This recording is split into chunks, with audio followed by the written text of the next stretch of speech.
Welcome along to episode 841 of the Milk Bar. Jason Forrest here with you as ever. Coming up on the show this week, we find out about Big Three's production of Everybody's Talking About Jamie, which is at the Rugeley Rep next week. Later this month, Adele and Millie are part of the cast of The Boy with Wings at the Rep in Birmingham. We'll be hearing from them about that show. I'll be having a natter with one of the cast of Friends, a musical parody, which is at the Grand. Monica, Alicia Barnes, will be along for a chat on that one. On top of that, Andrew Witherspoon let us know about the amazing production at the Lightroom in London, which brings dinosaurs to life in full size in all their glory in an amazing venue near King's Cross. And I'll be having a natter with film director Martin Law, all about Reputation, which is an amazing piece of cinematography. That's all on the way on the show this week. Welcome to the Milk Bar. Welcome to the Milk Bar. Welcome to the Milk Bar. Welcome to the Milk Bar. Welcome to the Milk Bar. The Rugeley Rose plays host to Big Three Productions production of Everybody's Talking About Jamie from the 13th through to the 16th of August. I have two of their number here now. I have their Jamie, basically James Price, who's really confused because he's playing someone with almost his own name. And also we have Ian Deans, who's playing Hugo and Loco Chanel. Hello to you both. Hello, Hi, hello. Jason. All right. Right, so first of all, we've Okay. got to go to Jamie first, haven't we? That's the way it is. And for regular viewers who are aware of Mr. Price's usual hair colour, we know you're already a bleach blonde in preparation for the show. Yes, indeed. Yes. So we're a few weeks in. Yeah, I've never actually dyed my hair so drastically before, and it's a drastically different look from the last time we spoke, Jason, with Jesus Christ Superstar, and I had a beard. So it's And very something of a different wig this as time well, around. which was interesting. Yes, that's true. Yes, I was offered a wig for this one, but I thought, you know what, I'm going to go the whole hog and actually get it dyed. So It wasn't too far for you to go, though, was it? well, not too. I mean, I couldn't get much paler, put it that way. So yeah, look in the past, and I mean, Ian, you've got some amazing parts to play in this with Hugo and Loco Chanel, and your style is entirely in your clothing, isn't it? Yes, it is. Obviously, I'm an aging drag queen. I've had a dress especially made for me. I haven't got to colour my hair because I should be wearing a wig. That's safer that way too. It's yeah, but I mean, it is an amazing show, and James, you've got an absolute monster of musical numbers, dance, and everything to learn for this. Yeah, it's definitely been a lot of hard work this time around. Not only are they other songs, well, they're amazing musically, but they've been very challenging. And with the choreography that has been put together, yeah, it's been a lot of work. But the cast have done such a great job. I mean, there's some numbers that that I'm not actually in, but I look at what they're having to do, and they're doing an expert job in that. Yeah, I envy them, but there's a lot going on. There's lots to do, lots to sing and dance at the same time. But yeah, I'm coping with it, and it's all come together, and I'm just super excited to get it on the stage. Yeah, well, that's exactly what we expect. I mean, Big Three always do absolutely amazing job of putting things on the stage. And Ian, again, I think this is testament to the way the company works, isn't it? I mean, you are proper storytelling again this time, aren't you? Yes, exactly. We performed Dogfight last year, so it's our second production, and yeah, there's a story to tell. If people don't know, very briefly, it's about a young boy living in Sheffield who basically wants to be a drag queen, and the trials and tribulations that he goes through, particularly with his estranged father who almost disowns him. And I suppose my character plays the father figure to Jamie, and also his mentor through his drag journey. Yeah, a father figure in tights, and I think that's what every young boy needs, isn't it, James? Certainly, yeah. Yeah, no, Ian's been doing a fab job, and it's a role that's taken him to. We've seen him in in ways that we haven't expect. I personally haven't worked with him. He's doing such a great job with this, and it's a really challenging role, and yeah, he's just knocking it out of the park, to be fair. But That's I very think kind, James. yeah, he'll then send the money later. But it's a show which has, so we said, deep meaning, a story to tell. but it's one where you have to get it right because we've all seen the real Jamie in interviews, and so you want to do it for them as well, don't you? Yeah, certainly. I think that's been really really both challenging and exciting to actually have a story that is fairly recent. I mean, it's not we're not talking the last few years, but it's certainly a story that made headlines. There's a documentary on BBC iPlayer that you can watch, Drag Queen at 16, I believe it's called. And yeah, there's just something really I guess captivating about having to portray, I guess, a real person as well. There's a lot of characters that I've sort of played this year that have been almost caricatures, but to actually be able to have a reference of an actual person to go with has been really exciting. There's lots of different references out there, and I think particularly at the moment, it's a fairly new show to the amateur circuit, and there's been lots of companies doing this show lately, and I've watched a few, and they've all been really really good. It's a fab show with fab music, and yeah, and the story is both really uplifting and joyful, but as well, it also has some moments that are really hard hitting, and it's got a lot of meaning behind it as well. Absolutely, and it's got a lot of heart in the show as well, and you do identify with the characters and learn with them as they make their way through this story too. So, who's going to tell me how we can get tickets? Because I know it's been selling well. I think Thursday is the night to go and see it if you want to go and see it. Yes, so at the moment, the show is on from the 13th to the 16th of August. However, at the moment, the Wednesday and the Saturday are both sold out, with both the Thursday and Friday selling out quick. There's only about 25 tickets left for both of those nights. So yeah, it's almost completely gone. So if you do want the tickets, now's the time. Now's the time to get them. Get So in you there can either quick. yeah, so Yeah. you can either get the tickets from Ticket Source online, or you can call the Rose box office, which is 01889 584 036. Well worth looking at this one. Hugo and Jamie, Ian and James, thank you both for joining us. Cheers. Thank you, No Jason. problem. Thank you, Jason. See ya.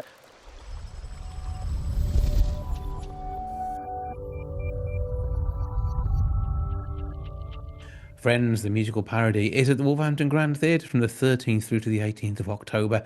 An amazing time to be had by all, reminiscing about the amazing TV show. And somebody who gets to play a brilliant part in it is Alicia Barnes, who is Monica in the show. How are you doing? Hi, I'm good, thank you. How are you? All good here, and this is going to be absolutely fantastic, isn't it? I mean, we have seen Friends the musical tour before, but this has sort of all been mixed up, changed up, and is kind of brand new for a new tour. Yeah, I mean we've got similar scripts, similar songs, but there's new set design, new costume design, new little skits, new songs, and yeah, the production really has been ramped up. So it's going to be brilliant, and this is for fans of Friends and those who are new to it alike, because this could actually spur some people on to go off and watch the 10 box set series. Well, that's exactly what it has done for me, to be honest. I honestly was not like a massive Friends fan. Obviously, everybody's watched a couple of episodes here or there, when it's on the background, but I've never watched like a season from start to finish until I started auditioning for this. And I really got into it. And I think I've watched probably 80% of it now. Through the weeks, months that I've been rehearsing, auditioning, etc. So yeah, it's definitely converted me. So I imagine it will other audience members. Well, but it is an absolutely amazing production from the producers of Hairspray, the director of The Full Monty. This has then got a hugely talented cast thrown in for good measure, yourself included. Yeah, I honestly have never met a group of people so talented in terms of musical theatre, but also in terms of impersonations. Impersonations is a skill that, as general musical theatre actors, we're not taught, but it seems that everybody's come with a natural, I mean, that's why they've been cast. They are phenomenal at doing these impressions, and I think that's what the Friends fans in particular will find very impressive. And it's recreating those magic moments. It's almost like a best of in some ways, isn't it? Oh my gosh, yeah. So Act 1 is basically seasons 1 and 2, and then Act 2, we mention it quite a lot. We literally are razzing through the rest of the seasons. And yeah, it's done in a very comical way. What's your favourite bit of the show? Because obviously there's no spoilers because we know pretty much what happens anyway, but it's just reliving those moments that counts. Well, exactly. I would say my favorite bit, I want to say Turkey on My Head, but it is we sing Could I Be Any More in Love with You, which is a song between me and Chandler where I basically propose. I think it's those moments from the series, and of course the fond reminiscences we have of all the characters. People kind of felt they were their friends when this was on from the 90s through to the noughties. Well, that is it. And that puts a lot of pressure on us actors because, you know, some of these like actors that originally played the Friends, people have these deep connections to them. Friends, I feel, is one of those TV shows that gets people through their like hard times in life. They put it on if they've, you know, they can't sleep or if anything's going on. And so they do form these really important connections, and for us to take that on and try and portray these characters in an authentic way is an immense pressure, but I think everyone is doing really, really well. And with the British Sign Language performance as well on the 18th of October at 2:30, this is accessible to so many people. The audio described performance at the same time, and this is going to be just such fun. And before we started the interview, I mean, you pointed out to me you are having such fun with this job. It is a brilliant one. You've probably seen the bloopers of Friends at some point, even if you're not a Friends fan, and you know them having a little like giggle on set or whatever. It's because it creates those friendships in real life too, and I do feel like I'm just having fun with my friends and growing those bonds every day, and I think that comes across to an audience for sure. And obviously, due to the sad loss of Matthew Perry, it makes Oh. everything so much more poignant. And the fact that there's new live performances of this work is just a great way of sort of highlighting his memory, and of course the memories we all have of say 10 seasons of What an Amazing Show. Have you watched the final episode yet? Yes, I have. Yeah, how emotional and amazing.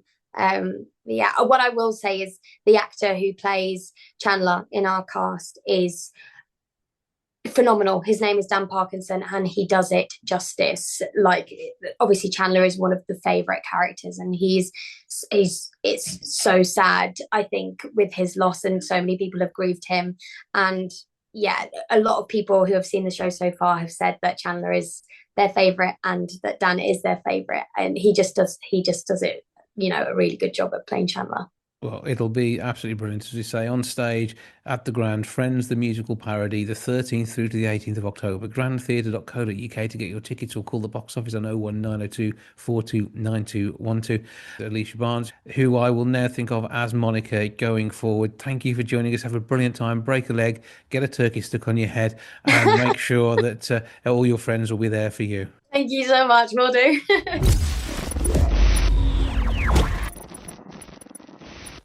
The Boy with Wings is at the Rep from the 21st through to the 30th of August. It's a Thursday through to the Saturday. Poker Theatre are behind it, and Adil Amelia here to tell me all about it. How you doing? We're good, great. thank you. Thank you so much. How are you? Oh, I'm very well, thank you. And this is part of the amazing Summer of Fun at the Rep. And I mean, Lenny Henry's hilarious children's book brought to life on stage. So tell me more. I want to know what's going on. So, The Boy with Wings is finally being adapted for the stage from the iconic book that he's written.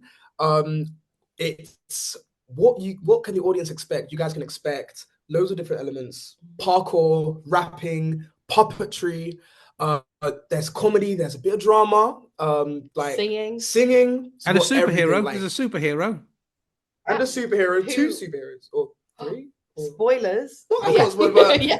There's a menagerie of superheroes, of characters actually. So yeah, I'd say it's a classic coming of age story with a twist that centers three friends at the heart of it who help Tunde, our boy with wings, through a tough time. I mean, it's billed as an interstellar quest to save the galaxy. So, I mean, Lenny wasn't aiming low here when he wrote this book. You've got a challenge or two to tell this tale. Yeah, it's definitely is a little bit different from the book, but I think that's exciting for people who have read it. It means that we get to focus at the core of the story on Tunde and him finding his wings and what that means for him and the gang of Trio, really. Yeah. And one of the backstage So, tours like, that takes place is actually part of your run as well. So people will be able to see some of the magic that goes on behind the scenes. Yeah, there's some really exciting craftsmanship with puppets and the wings. I mean, you know a lot about the wings story.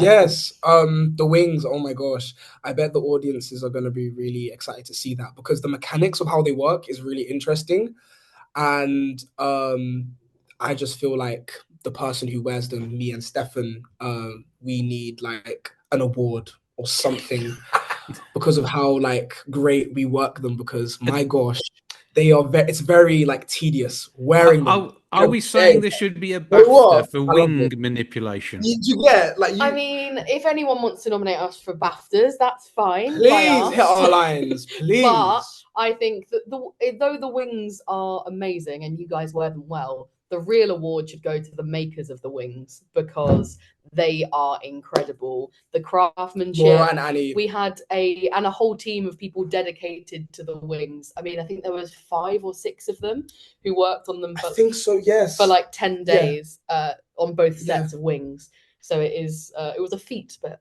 well, it's an amazing co-production with the Rep and Polka Theatre, and I think just the energy of Lenny Henry tells you it's going to be an amazingly funny show. And with the talented cast that we have at the present company included, it means it's going to be absolutely adored. And what sort of age range is this going to be for? But I think it's pretty much all the family, isn't it? Yeah, I mean, we've had some really young ones in. I mean, the parents love it as well. I think that's what surprised me throughout the run. It really is. The adults love it. Fun for the whole family. Every there's jokes that the adults get. There's puppetry that the young kids love. Like, it is really something for everyone. Yeah. And the rap gets the kids involved. Really. We just keep on bringing up the rap because it's just one of the best parts. And everybody who hasn't seen it needs to see it, because the rap is just going to blow you away. Yeah. So you're saying this in as much as way as I ought to invite you to do part of the rap, even if it's just 2 lines now. Is that something we can get away with? You know what? What part of the rap can we? Well, I can give you my favorite couple of lines, which is, Kitty, you don't want me as your enemy. Your bars hold no purchase. I'll burn you up with rhymes that are hotter than a furnace. Ooh, furnace. Loving it. That quality. Quality. Yeah. Don't know how she does it. Me and Samir were just not on your level. I know don't they play themselves down? We're all very good at rapping now. No, not as good. You're the boss. Yeah, amazing headshots, wonderful rapping. Your full list on Spotlight's going to be extended even further. It's a bit of quality, an amazing show by the sounds of things. Brilliant fun for all the family, and at the Rep in Birmingham, which is the fun bit. And when it comes to it, what else would you say is a major selling point for the show? How would you do it? I would say it's the integral message that the play has. Anyone watching it from any demographic will take away the sentimental message that you have the power to become anything you want to be and change the tragic predicament of any situation that you find yourself in. You know, Tunde at the beginning of the play, he's quite scared, cautious. He doesn't really want to take the leap into that next like arc of life, but with his friends and family, he's able to do it. If we can get that message across, as well as all the other themes of the play, which Lenny and our writer Arvind have like woven in there, if we can get that across while also making people smile, I think that's great. It sounds absolutely fantastic. You had me at Sprout's wings, to be fair, and then flies into space. So that does it every time. 01212364455 is the box office number. Birmingham-rep.co.uk is where you can grab your tickets online. Of course, it's at Centenary Square in Brum. You know the big place. It says the Rep on the outside. You can't miss it. It's going to be an absolutely amazing summer of fun. And those dates, 21st through to the 30th of August, a Thursday through to a week on Saturday. And you can enjoy the magic that is The Boy with Wings with these 2 wonderful, talented people. Adil, Millie, thank you both for joining us. Thank you so much for having us. Thank you so much. Take care, Jason, and bye, everyone. Bye.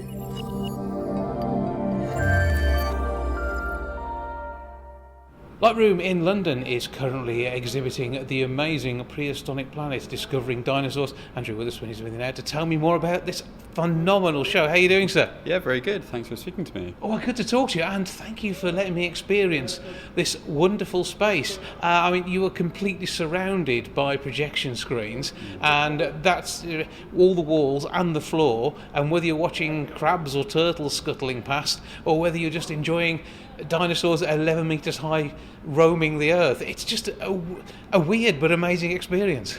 Yeah, I mean, I'm really glad you enjoyed it, and I'm glad that you picked up on the crabs as well. Those are my favourite bit of the show. But yeah, I think you've touched on a few points there, which are the things that we think Lightroom does better than anywhere else for a presentation like this. And the main one is just the scale, it's the size. You know, lots of people have seen dinosaurs on films or TV, whatever. Prehistoric Planet, of course, is originally an Apple TV Plus documentary. So people have seen that, but what that doesn't give you is the ability to walk up next to these dinosaurs and stand next to them and think, okay, I know how tall I am, but look how tall a T-Rex is, or how tall an Alamosaur is. Some of these dinosaurs are, you know, the height of the wall or higher, and it's an 11-meter tall space, so that is serious height if they're breaking out of that. Yeah, and I like the fact that some of them, the heads did pop out the top, but they did come down and have a little look at us as we were going along. It was that sort of experience, but completely immersive, re-rendered in a 360-degree presentation as well. Yeah, so what we've done is we've taken, working with the team who made the original show, so executive producer Mike Gunton, who worked on the original series of Prehistoric Planet on Apple TV, is also exec producer of Discovering Dinosaurs, and a lot of the teams have overlapped. We've taken footage from that original TV series and adapted it into a new 360 format for Lightroom, and as well as that we've added in new content, so new animations, new illustration, and new visual effects work that really brings it to life for the 360 format. But I also think the fact that you're watching something which we know is an animation. Those dinosaurs have not been filmed in whatever we call 8K, 12K vision, which is what we're looking at here. But you could easily believe someone had been out with a camcorder and filmed a lot. 100%. And one of the things that Mike Gunton speaks about as a core idea for Prehistoric Planet, the series and the experience at Lightroom, is what if you could take the entire crew that made Planet Earth for the BBC, put them in a time machine, take them back 66 million years and let them make a wildlife film, and that's what it's meant to feel like. It's just so completely enthralling, and families were in there watching together, but some of the kids were interacting with the actual walls themselves, wanted to go and touch some of the baby dinosaurs, but others that were dancing through lava. It is just so immersive that it's got a bit of everything. Yeah, absolutely, and you know, that's the beautiful thing about it, is that dinosaurs as a subject area have such an appeal to so many different people, and there is something for everyone in this show. There's something for kids of all ages, absolutely, but also for parents, grandparents as well. There is something there that will capture your interest, your fascination, whatever age you are. So this runs through until November, so plenty of chance to see this amazing experience. Absolutely, all the way through the school summer holidays. We're on every day, plenty of time slots. There's a great family discount available as well for slots before 4:30. And 7 days a week, so come check us out. But this is a 50-minute experience, and people can actually stay and watch it through a second time. Absolutely. Once you're in the room, you're welcome to stay for as long as you like. So quite a lot of people do choose to stay a little bit longer than one loop, and that's absolutely fine. And maybe watch their favourite bits again. Absolutely. Crabs and turtles, isn't it? It is for me. Yeah. So obviously a fantastic looking show, an amazing experience, and as you say, something that Lightroom does very well. And just the sheer scale of it, I think, is the bit that takes your breath away, isn't it?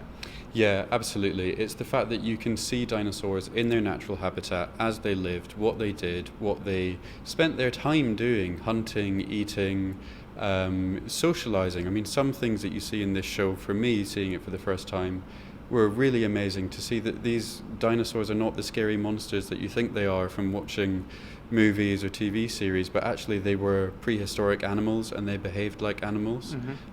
So there's lots of things like that which will really change perspectives, I think, about how these creatures lived. Yeah, and whilst you're seeing dinosaurs hunting, it's not the scary side of that. It is actually just the natural world and them looking for dinner.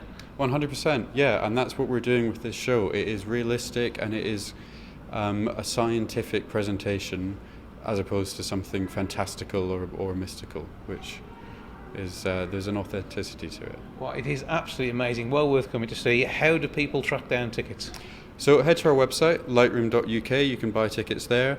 We're right next to King's Cross, 10 minutes walk from the station. You can also come up and just buy a ticket on the desk on the day as well. We've got plenty of capacity, but do check ahead to make sure, because we are quite busy on the weekends. Absolutely, and particularly during the school holidays, it's going to be busy too. Yeah. But it's absolutely brilliant. Thank you for letting us see and enjoy this amazing experience, and keep up the good work with these wonderful presentations. Thank you so much. Great to have you here.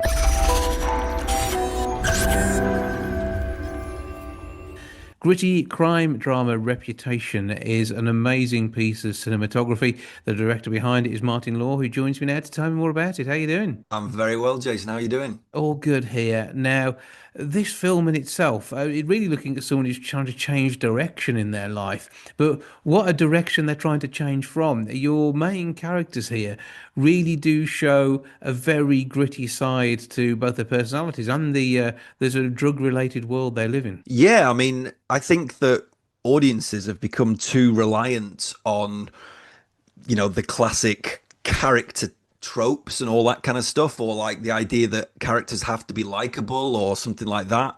I think what I've tried to depict in this film is a gritty slice of life, and these kind of characters do exist. So Wes, played by James Nelson Joyce, a low-level drug dealer, but he wants to change his ways. He starts to question his own morals. He's got a young baby.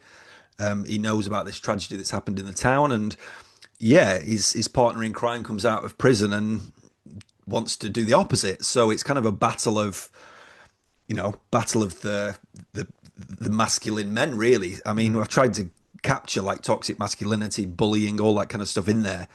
But yeah, I think it's not something that's it's not a film that I think a lot of people will be able to kind of know exactly what's going to happen or like what's going to be said and things, because we've tried to capture something a bit differently, which I still believe that there's an audience for. We do love gritty crime dramas, particularly in the north of England, where it's set.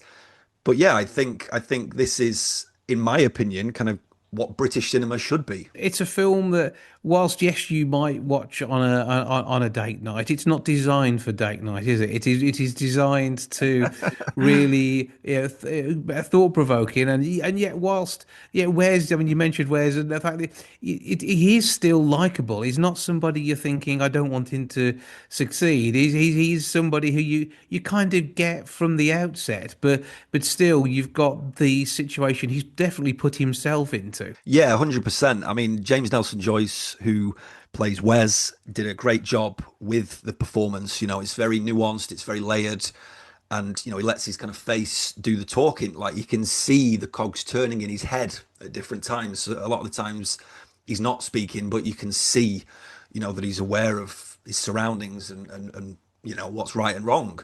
So yeah, I wouldn't describe it as a date night film, and I wouldn't do a film that you can just put on in the background either. I think that, again, audiences have become a bit too acclimatized to that. Blockbusters that you can kind of get on your phone and playing games and watching TikToks and stuff.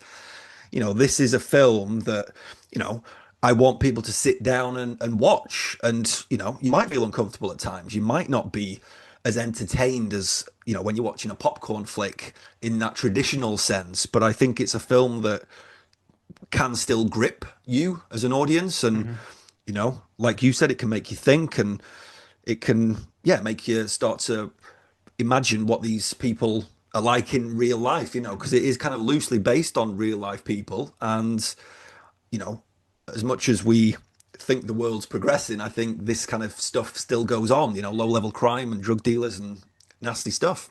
In fact, yeah, if anything, it is probably more prevalent, or at least more accessible to people now through the likes of the internet, if they are looking to end up in this world or buy from that world or take part in something like this. But I mean, you say that this isn't really a film which you would follow into merchandising in its own way, but I think you could easily have a first-person reality game on a big console that sort of followed the sort of characters you've got here actually, and see how everyone else directed them. Obviously, you're directing based on the story, but it'd be interesting to see how other people would interpret and use those characters in sort of a multiplayer game format. Yeah, I would definitely play that game. That's a great pitch. I think that's I mean, obviously we've got like games like Grand Theft Auto, right? Which, been around for years, and yeah, you're playing as a criminal or criminals, and a lot of the time people are just going on driving around, stealing cars, running over people on the sidewalk, and getting up to criminal activity because it is different. They don't do it in real life, so yeah, I think people would like to experience get inside the heads of these characters without doing it in real life. So, as a feature directing debut, this is a challenge of a film. What you have put your actors through to get these reactions, to be in the heads of these people, to take on the personalities, and to be concerned about reputation. I would hate to work for you. Well, thank you very much, Jason. I appreciate that. No, I think actors like to be challenged. So we obviously shot it in a really small amount of time. So it was shot in 9 days with the actors. Wow. And they weren't even like ridiculously long days. They were kind of your normal 10-hour days, with a break and stuff. And the way that we worked was that the actors did a rehearsal beforehand, kind of together, sometimes without me there. And then I'd come in, see them do it, and then we'd kind of discuss it through. I'm a firm believer in collaboration. It's not just a case of, look, I've written this script. I mean, obviously I co-wrote the script with two other people anyway. So yeah, I always like getting people's input. But yeah, when it comes to the filmmaking as well, I like getting input from the actors. I like getting input from the crew. So the director of photography, the cinematographer, and the gaffer, they did a great job with the visuals. And then even post-production, you've got the sound editor who can really create things and add to the tone of the film, and obviously the score, the musical score. So it's very much a collaboration, and I resent the comment that they wouldn't have liked working for me. No, I'm not. They will have done. I just don't think I could have. What you were demanding there was absolutely huge. So, and particularly in those 9 days, and I think clever use of location has also been part of this as well, hasn't it? Yeah, I mean, again, I teach a bit of film production and screenwriting, and one thing I tell my students is, think about what you have access to, think about what you can achieve, think about your resources. So a lot of people out there want to make, everyone wants to make films these days, right? And a lot of people want to make big action films or sci-fi or whatever, and all of this stuff costs a lot of money, so you've got to really scale it back. That's what I would say. And yeah, the film is really set on the streets of these rough towns. We've shot on a couple of the streets, we've shot in a few of the houses. We got a pub in Burnley, so and a cafe which was in a bit of a rough estate in Preston. So these are real locations, and straight away when you're shooting in a real location, it makes it easier, doesn't it? You're not having to build a set. You just kind of allowing the actual locations to exist, and I think that adds an element to the grittiness of the story and the film overall. And lighting them the way you have, and the rest of the overall field, the way the camera moves, the clever focus pulls, and I'm thinking in particular of an early sex scene in the film. That sort of the use of filling in the gaps yourself. That the way in which you allow the viewer to really see through their own eyes what's going on, and that takes an extra bit of skill to be able to do that in such a way as you're not spoiling a scene by over filming it, as it were. Yeah, no, I mean that's definitely that was definitely a conscious decision. Static camera shots mostly. Yeah, there are moments where the focus changes and stuff, but on the whole, it's a film that really is supposed to feel as real as possible. Almost like a fly on the wall type thing. So yeah, the cinematography team, Dan the DOP and Javier the gaffer, I think they lit it really well. I think the shot choices are what I wanted. I gave them a few references, and yeah, I think it definitely adds to that realism that I wanted to portray. I think a lot of films and TV, it's always heightened reality, isn't it? It's and then but to me, that's always unrealistic. Like obviously soaps have to be very heightened, and there's a lot of deaths and all that kind of stuff. So yeah, I wanted it to be as scaled back and as real as possible. And not scrubbed clean. This is left with a true feel of life on it. Yeah, I mean, again, I think too many films now just tell you how to feel or how to think when you're watching it. And I think that with this, what we've managed to achieve is that the audience can take away from it whatever they think, the outcomes of these two characters, the audience can again make their own mind up with that. We're not really saying that this is what happens. It's more that this is an example of the lives that these people live, So, hopefully we've made something that, isn't your standard form of entertainment, but I think I personally am entertained by films like this, the films of Shane Meadows, Ken Loach, as I mentioned, so I think that there is an audience for it, and I really hope people do actually check it out. It's a thoughtful, educational entertainment rather than an all singing, all dancing, feel good movie. Although you can take away a good feeling from this based on where you are and where you're not, the way the characters evolve to as they go along, and their own personal goals and aspirations that you sort of develop and see with them. So it's an interesting exploration, one that I think needs to be seen for yourself. You can do so digitally now via Miracle Media. Reputation is what you're looking for. How else do we find the film? Yep, it's out digital, like you said. It's on Amazon Prime, Apple TV, Sky Store, and yeah, it's currently available to buy or rent. I'm sure in a few months it'll then go on to the other on-demand service where it's got adverts and stuff in it. But I think if you really want to support independent filmmaking, then purchase it now, and I really hope that you enjoy it. You may not come away thinking I've enjoyed it as such, but you'll certainly appreciate. I think that's another way of looking at it. You will enjoy it, but in an appreciation kind of way, I think. Yeah, it's like Letterboxd. I use Letterboxd, the app where you can rate films and stuff, and yeah, like sometimes I describe a film as being entertaining that isn't entertaining in the traditional sense, So yeah, this is the type of film that I enjoy watching, and I do think other people do as well.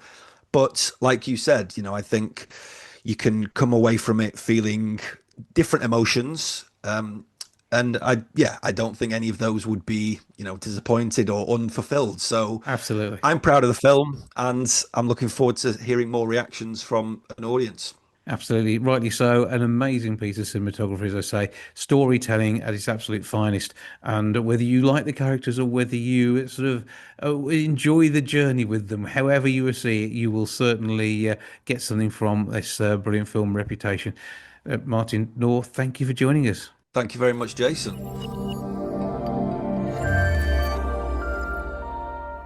That's it all for this week. Thank you so much for joining me. Back with episode 842 next week. I'll see you then. Ta for now. Goodbye from the milk bar. Goodbye from the milk bar. Goodbye from the milk bar. Goodbye from the milk bar. Yeah. Goodbye from the milk bar. Yeah.